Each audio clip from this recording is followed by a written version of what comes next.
नमस्कार दोस्तों, शिक्षक शिक्षा और शिक्षण से रिलेटेड इस चैनल में आपका हार्दिक स्वागत है। जी हाँ दोस्तों, सक्षमता परीक्षा के लिए गणित के कुछ अति महत्वपूर्ण प्रश्नों से हम आपको रूबरू कराने जा रहे हैं। ये प्रश्न कक्षा 1 से लेकर के 8 तक के हो सकते हैं और सक्षमता परीक्षा में इस तरीके के प्रश्नों को पूछे जाने की प्रबल संभावना है। अगर आपको ये वीडियो अच्छा लगे तो लाइक और सब्सक्राइब जरूर करें ताकि नेक्स्ट वीडियो आप तक पहुंच सके। तो आइए शुरुआत करते हैं। वस्तुओं को गिनने के लिए जिन संख्याओं का प्रयोग किया जाता है वह है ए में दशमलव संख्या, बी में पूर्ण संख्या, सी में प्राकृत संख्या, डी में भिन्न संख्या। तो किसी भी चीज को गिनती करने के लिए हम लोग प्राकृत संख्या का प्रयोग करते हैं। प्राकृत संख्या यानी कि 1 से शुरू होकर अनंत तक, ये 1 2 3 4 5 6 7 8 9 10 अनंत तक। और पूर्ण संख्या, जब प्राकृत संख्या के पहले 0 लगा देंगे तो वो पूर्ण संख्या हो जाती है। तो पूर्ण संख्या यहाँ पर नहीं होगा, यहाँ पर प्राकृत संख्या यानी कि सी आंसर होगा। प्रत्येक प्राकृत संख्या अपने ठीक पहले की संख्या से होती है। ए में कम, बी में 1 अधिक, सी में 10 कम, डी में 10 अधिक। देखिए, मान लीजिए कि दो प्राकृत संख्या ले ले 9 10, और 10 जो है 9 से क्या है, 1 अधिक है, तो इसका आंसर क्या हो जाएगा, बी। चलिए तीसरा प्रश्न देखते हैं। सबसे बड़ी प्राकृत संख्या है, ए में दिया हुआ है 5490, बी में 1, सी में 0 और डी में प्राप्त नहीं किया जा सकता है। तो जी हाँ, इसका जो सबसे बड़ी प्राकृत संख्या है इसको प्राप्त नहीं किया जा सकता है।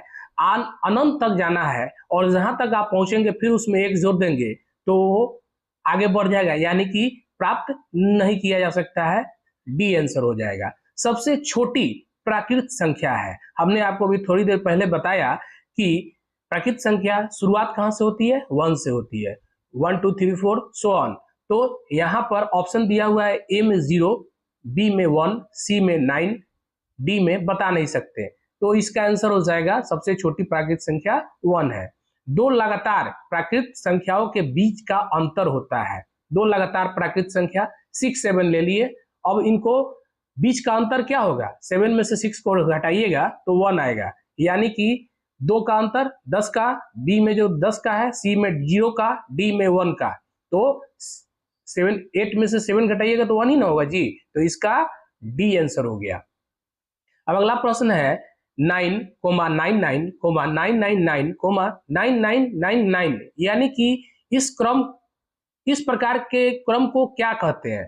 तो घटता क्रम, बढ़ता क्रम, बराबर क्रम, अनिश्चित क्रम। यानी कि देखिए, ये इकाई में 9 है, फिर 99 जो हो गया वो दहाई में हो गया, फिर 999 जो है सैकड़ा में हो गया, और 4 टाइम्स 9 है तो ये 1000 में हो गया। यानी कि ये बढ़ता क्रम है कि घटता क्रम है। ए में घटता क्रम दिया हुआ है, बी में बढ़ता क्रम दिया हुआ है, सी में बराबर क्रम दिया हुआ है, डी में अनिश्चित क्रम दिया हुआ है। तो आपको स्पष्ट प्रतीत हो रहा है कि ये बढ़ते हुए क्रम में है, तो इसका आंसर क्या हो जाएगा, बी आंसर हो जाएगा। अब आइए अगला प्रश्न, 35,806 डैश 35,608 में वाक्य में उपर्युक्त चिन्ह होगा। ए में आप चिन्ह देख रहे हैं, बी में आप चिन्ह देख रहे हैं, सी में आप चिन्ह देख रहे हैं और डी में आप चिन्ह देख रहे हैं। देखिए यहां पर 35,806 35,608 के बराबर तो नहीं है, और इसमें इन दोनों में आपको 35,806 बड़ा दिख रहा है। बस इस बात को समझ लीजिए कि जिस संख्या को बड़ा दिख रहा है उसको इस तरीके के चिन्ह से हम लोग उसको उसके पेट में डाल देते हैं। जैसे देखिए 8 है और 7 है, 8 है और 7 है, तो यहाँ बड़ा कौन सा है, 8 है, तो इसको हम लोग इस तीर के पेट में डाल दिए। लेकिन अगर 7 इधर आ जाए और 8 इधर चला जाए तो वो जो है उस समय वो चेंज हो जाएगा, तो यानी कि इसका आंसर जो होगा ए आंसर हो जाएगा। क्लियर हो गया। अब चलिए, दार्शनिक प्रणाली में गणना करने के लिए कितने अंकों का प्रयोग होता है। ए में है 10, बी में है 9, सी में है 0, डी में है अनंत। तो देखिए दार्शनिक प्रणाली में हम लोग 0 से लेकर के 9 तक के संख्या का प्रयोग करते हैं। तो ये टोटल जो संख्या है, अंक है, ये 10 होंगे, यानी कि ए आंसर हो जाएगा इसका। तो अब आइए सही क्रम में व्यवस्थित करें, सही क्रम में व्यवस्थित करें। अब देखिए इसमें ए में दिया हुआ है 818, फिर चिन्ह दिया हुआ है 515। इसमें बोल रहा है कि ए में 818 बड़ा है 515 से, ठीक है, फिर बड़ा है 1015 से, तो यहीं पे ये गलत हो गया। बी में आइए 818 छोटा है 515 से, तो यहाँ पे ये भी गलत हो गया। आइए सी में चलते हैं, 1015 बड़ा है 818 से, ठीक है, बड़ा है। 515 से 818 बड़ा है, ठीक है, ये भी सही है। और 515 212 से बड़ा है, यानी कि यहाँ पे स्पष्टतः सी ही आंसर होगा, क्योंकि ये सिस्टम सही सजाया गया है। एक संख्या में से 100 तक, 1 से 100 तक की गिनती में जीरो का प्रयोग कितनी बार होता है? 1 से 100 तक की संख्या में जीरो का प्रयोग कितनी बार होता है? तो देखिए जीरो का प्रयोग जब हम 1 से 100 तक की संख्या में करेंगे तो 10, एक जीरो आ जाएगा, 10 जैसे लिखेंगे एक जीरो आ गया, 20 2, तो 10 20 30 40 50 60 70 80 90, यहां तक हम लोग 90 और उसके बाद 100 का तो 2 जीरो, तो टोटल कितना हो गया 11, यानी कि 11 जीरो का हम लोग प्रयोग करते हैं। इसका आंसर क्या हो गया 11। चलिए 1 से 100 तक की गिनती में दो अंकों की कितनी संख्याएं होती हैं?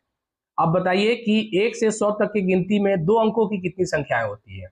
अब देखिए यहाँ पर 1 से 9, यानी कि ये इकाई अंक की संख्या हुई 1 2 3 4 5 6 7 8 9, और उसके बाद 10 से दहाई शुरू हो जाता है और ये 99 तक दहाई जाता है, और जैसे ही 100 जाएगा तो वो सैकड़ा में चला जाता है। तो इस बात को याद रखेंगे। अक्सर लोग क्या करते हैं कि इधर का काउंट कर लेते हैं लेकिन उधर का नहीं करते हैं, और आंसर जो है वो गलत मार बैठते हैं। जबकि 1 से 100 तक की गिनती में दो अंकों की कितनी संख्याएं होगी? 1 से 9 तक यहाँ एक 9 अंक इधर छूट गया और 100 का उधर एक अंक छूट गया, तो ये 90 आंसर होगा, यानी कि 90 जो है अंक जो है वो दहाई के अंकों का होगा। अब अगला प्रश्न चलते हैं, 1 से 100 तक की गिनती में एक का प्रयोग कितनी बार होता है? 1 से 100 तक की गिनती में एक का प्रयोग कितनी बार होता है? जैसे 1 से शुरुआत की है, फिर 10 में आ जाएगा 1, फिर 11 में आएगा, 11 से लेके 19 तक जाएगा, फिर उसके बाद जो है 21 आएगा, 31 आएगा, 41 आएगा, 51 आएगा। इस तरीके से आप करेंगे तो टोटल जो है 21 आएगा, ठीक है। अब आगे प्रश्न चलते हैं, 5 अंकों की सबसे छोटी संख्या तथा 4 अंकों की सबसे बड़ी संख्या का अंतर ज्ञात कीजिए। तो देखिए 5 अंकों की सबसे बड़ी संख्या कौन सी हो जाएगी? 5 अंकों की सबसे छोटी संख्या, 5 अंकों की सबसे छोटी संख्या क्या हो जाएगी? 1 और 4 जीरो, ये हो जाएगी 5 अंकों की सबसे छोटी संख्या।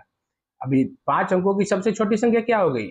1 2 3 4 और ये 5, 5 अंकों की सबसे छोटी संख्या हो गई। और 4 अंकों की सबसे बड़ी संख्या का अंतर, यानी 4 अंकों की सबसे बड़ी संख्या का अंतर ज्ञात कीजिएगा। इसको क्या करेंगे? घटा देंगे, तो घटाएंगे तो कितना आ जाएगा? 1 आ जाएगा, तो इसके बाद सब कट जाएगा, यानी जस्ट इसमें एक जोड़ेंगे तो इस प्रश्न के सॉल्व करने से आपको क्या समझ में आया कि इसका आंसर जो है सो 1 होगा। आइए नेक्स्ट प्रश्न है कि 5 अंकों की सबसे बड़ी संख्या में एक जोड़ने पर कौन सी संख्या प्राप्त होगी? 5 अंकों की सबसे बड़ी संख्या क्या हो जाएगी? 9 9 9 9 और 9, इसमें एक जोड़ देना है, तो ये क्या हो जाएगा? 9 1 10 का शून्य हासिल 1, फिर 10 का शून्य हासिल 1, फिर 10 का शून्य हासिल 1, फिर 10 का शून्य हासिल 1, फिर 10। तो इस तरीके से आपको ये भी पता चल गया। अब उसके आगे का प्रश्न है कि 6 अंकों की सबसे छोटी संख्या में एक घटाने पर कौन सी संख्या प्राप्त होगी? तो 6 अंकों की सबसे छोटी संख्या आपको इसी तरीके से 1 और 5 को शून्य लिख देंगे, एक घटा देंगे उसमें से, तो ये संख्या आपको प्राप्त हो जाएगी। 10 लाख से बड़ी और 11 लाख से छोटी कोई 5 संख्या लिखो। तो 10 लाख से बड़ी लिखना है और 11 लाख से छोटी लिखना है। तो 10 लाख, सबसे पहले बात है कि 10 लाख कैसे लिखेंगे हम लोग? तो ये देखिए, इकाई दहाई सैकड़ा हजार 10,000 लाख, और ये क्या हुआ? 10 लाख। इकाई, दहाई, सैकड़ा, हजार, 10,000, लाख, 10 लाख। अब इसमें कह रहा है कि 10 लाख से बड़ी और 11 लाख से छोटी। तो जस्ट इसमें एक बढ़ाते हुए हम 10 को लिख सकते हैं। कितना संख्या लिखना है? 5 संख्या। तो इसमें एक जोड़ देंगे, फिर एक जोड़ देंगे, इस तरह करते करते 5 तक हम लोग लिख देंगे तो वो संख्या हो जाएगी। अब आइए नेक्स्ट प्रश्न है, निम्नलिखित संख्याओं को बढ़ते क्रम में लिखिए। बढ़ते क्रम का मतलब क्या हुआ कि नीचे से आपको ऊपर चढ़ना है, यानी कि सीढ़ी के नीचे से आपको ऊपर की तरफ चढ़ना है। यानी कि यहाँ पर सबसे पहले हम देखेंगे कि सबसे कम कौन सा है। तो इन संख्याओं में देखते हैं, एक संख्या 9009 है, दूसरा 9900 है, तीसरा 9990 है, तीसरा चौथा जो है 9000 है। तो सबसे छोटा हम लोगों को 9000 प्राप्त हुआ, 9000 लिख देंगे। फिर उसके बाद देखेंगे कि उसके बाद कौन सबसे छोटा है। तो उसके बाद देखेंगे तो हम लोग 9009 सबसे छोटा लग रहा है, उसको लिख देंगे। फिर उसके बाद जो है 9990 है, 9900 है, 9099 है, तो 9099 को लिख देंगे। फिर 9900 को लिख देंगे और फिर 9990 को लिख देंगे। तो इस तरीके से वो बढ़ते क्रम में हो जाएगा। चलिए अगले प्रश्न चलते हैं, निम्नलिखित संख्याओं को घटते क्रम में लिखिए। अब इन संख्याओं को देख लीजिए कि सबसे घटते क्रम यानी कि ऊपर के सीढ़ी से नीचे की तरफ उतरना है। यानी कि सबसे बड़ी संख्या देखिए 2891 है, 2981 है, 2198 है, 2918 है, 2819 है। तो 2981 सबसे बड़ा हो गया, सबसे पहले लिख दिए। फिर उसके बाद देखेंगे कि 4 में कौन सबसे बड़ा है, फिर उसको लिख देंगे। इस तरीके से करेंगे तो इसका आंसर बन जाएगा। अब देखिए निम्नलिखित बॉक्सों में दो संख्याओं के आधार पर उचित चिन्हों का प्रयोग करना है। यानी कि 6813 60,813 से क्या है, बराबर तो नहीं है, क्या है, छोटा है। तो छोटा इसको करने के लिए क्या करना होगा, बड़े को इसको पेट में कर देना होगा, ये चिन्ह लगेगा। अब 60,813 और 86,8613 इन दोनों में बड़ा कौन है? 60,813 दिख रहा है, इसको इसमें ये चिन्ह हो जाएगा। अब 8,613 8,613 दोनों बराबर हो गया है, इसलिए यहाँ पर कौन सा हो गया, बराबर वाला चिन्ह हो जाएगा। अब 8,613 और 8,861 इसमें कौन बड़ा है? 8,613 बड़ा है, इसको ऐसे कर देंगे। और उसके बाद 861 और 8,613, ये 8,613 बड़ा है तो इसको इसके इस निशान के पेट में कर देंगे। और ये जो लास्ट में बच जाएगा ये क्या हो जाएगा, ये लास्ट में तो कोई संख्या से हम कंपेयर कर ही नहीं पाएंगे, तो इसको यहीं तक रहने देते हैं, ठीक है। अब आगे चलते हैं। देखिए ये सारी जो प्रश्न हैं वो प्राकृत संख्याओं और पूर्ण संख्याओं पर आधारित प्रश्न है। तो आइए अब फिर शुरुआत करते हैं, सबसे छोटी पूर्ण संख्या कौन सी है। देखिए हमने आपको पहले ही बताया था कि प्राकृत संख्या के ठीक पहले अगर 0 लगा देंगे, यानी 1 2 3 4 5 6 7 8 9 सो ऑन क्या हुआ, प्राकृत संख्या। और इसके पहले अगर 0 लगा देते हैं तो 0 1 2 3 4 5 6 7 8 9 क्या हो जाएगा, सो ऑन तक, अनंत तक ये पूर्ण संख्या हो जाएगा। तो पूछ रहा है कि सबसे छोटी पूर्ण संख्या कौन सी है। तो सबसे छोटी पूर्ण संख्या आपको ए में 1 दिया है, बी में 0 दिया है, सी में 10 दिया है, डी में नहीं लिख सकते हैं, तो क्या होगा, बी आंसर हो जाएगा 0। सबसे बड़ी पूर्ण संख्या कौन सी है? सबसे बड़ी पूर्ण संख्या देखिए 0 से शुरुआत होता है और अनंत तक चला जाता है। यानी कि हम ए में दिया हुआ है 1, बी में दिया है 0, सी में दिया है 10 और डी में दिया है नहीं लिख सकते। तो अनंत की बातों को कैसे लिख सकते हैं, तो उसी के लिए इसका आंसर जो होगा कि नहीं लिख सकते। सबसे छोटी प्राकृत संख्या तथा सबसे छोटी पूर्ण संख्या का योगफल होता है। तो सबसे छोटी प्राकृत संख्या क्या है, हमने आपको बताया कि सबसे छोटी प्राकृत संख्या 1 है और सबसे छोटी पूर्ण संख्या क्या है, 0 है। और दोनों को जोड़ेंगे तो क्या योग होगा, 1 होगा। 1 में 0 जोड़ेंगे तो 1 ही होगा। तो ए में 1 दिया है, बी में 0 दिया है, सी में 2 दिया है और डी में 3 दिया है, जाहिर सी बात है कि 1 आंसर हो जाएगा। सबसे छोटी प्राकृत संख्या तथा सबसे छोटी पूर्ण संख्या का अंतर होता है। अब देखिए कि सबसे छोटी प्राकृत संख्या क्या है, 1 है, और सबसे छोटी पूर्ण संख्या क्या है, 1 ही है। और दोनों को घटाएंगे, 1 में से 0 घटाएंगे तो हमको क्या प्राप्त होगा, 1 ही प्राप्त होगा ना जी। इसलिए ए का 0 है, बी का 1 है, सी का 2 है, डी का 3 है, तो इसका 1 आंसर हो जाएगा। एक ऐसी पूर्ण संख्या जो प्राकृत संख्या नहीं है वह है, देखिए 0 लगाने से ही प्राकृत संख्या पूर्ण संख्या बनती है। यानी कि प्राकृत संख्या और पूर्ण संख्या में सभी संख्याएं समान होती है, केवल 0 को छोड़ के। तो यहां पर कह रहा है कि एक ऐसी पूर्ण संख्या जो प्राकृत संख्या नहीं है वो है कौन, ए में 1, बी में 10, सी में 100, डी में 0, तो जाहिर सी बात है कि इसका आंसर क्या हो जाएगा, डी हो जाएगा, 0 आंसर हो जाएगा। अब अगला प्रश्न इसको देखिए, सत्य और असत्य करके पूछा गया है। किसी पूर्ण संख्या में उसी पूर्ण संख्या को घटाने पर शेषफल 0 मिलता है। देखिए, किसी पूर्ण संख्या, मान लिए कि कोई भी पूर्ण संख्या क्या हुआ, 0 से भी शुरुआत कर सकते हैं, 0 के बाद 1 भी होता है, 2 भी होता है, 3 भी होता है, कोई संख्या ले लीजिए, और उसी संख्या, किसी पूर्ण संख्या में उसी पूर्ण संख्या, यानी 3 से 3 घटाइएगा तो क्या मिलेगा, 0 मिलेगा, 5 से 5 घटाइएगा तो 0 मिलेगा, यानी कि ये क्या है, ये सही है, सत्य है। अब देखिए, सबसे बड़ी पूर्ण संख्या बताई जा सकती है, सबसे बड़ी पूर्ण संख्या बताई जा सकती है, अनंत की बातों को बताई जा सकती है क्या, नहीं ना बताई जा सकती है, तो ये गलत हो गया। अब अगला प्रश्न है, 85,160 में 5,000 के स्थान पर है, 5 जो है 1000 के स्थान पे, यानी इकाई, दहाई, सैकड़ा, हजार, 10,000, यानी कि 85,160 लिखा हुआ है, ये जो 5 लिखा हुआ है वो कौन सा स्थान पे है। तो अगर हम काउंटिंग करते हैं इस तरह से, इकाई, दहाई, सैकड़ा, हजार, तो 5 का जो स्थान है वो 1000 के जगह पे है, तो ये बिल्कुल सही है, तो इसको हम लोग सही टिक मार देते हैं।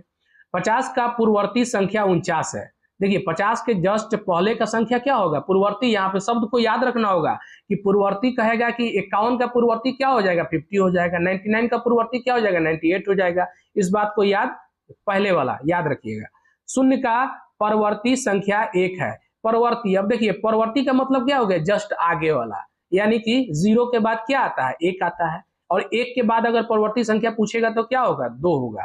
तो इस तरीके से हमने आज बहुत सारे प्रश्नों को जाना जो मैथ से रिलेटेड हैं। आशा करते हैं कि आपको ये वीडियो काफी पसंद आया होगा, और इसी तरीके के सभी विषयों से, कक्षा 1 से लेकर 8 तक के सभी विषयों के इंपॉर्टेंट प्रश्नों से हम आपको रूबरू कराते रहेंगे। शुरुआत हमने गणित से किया है, और आप लोगों को कितना पसंद आता है उसके बाद और भी वीडियो तेजी से बनाते रहेंगे, और सक्षमता परीक्षा से पहले लगभग हम लोग सभी बातों को पढ़ लिए रहेंगे। इसी के साथ थैंक यू, धन्यवाद।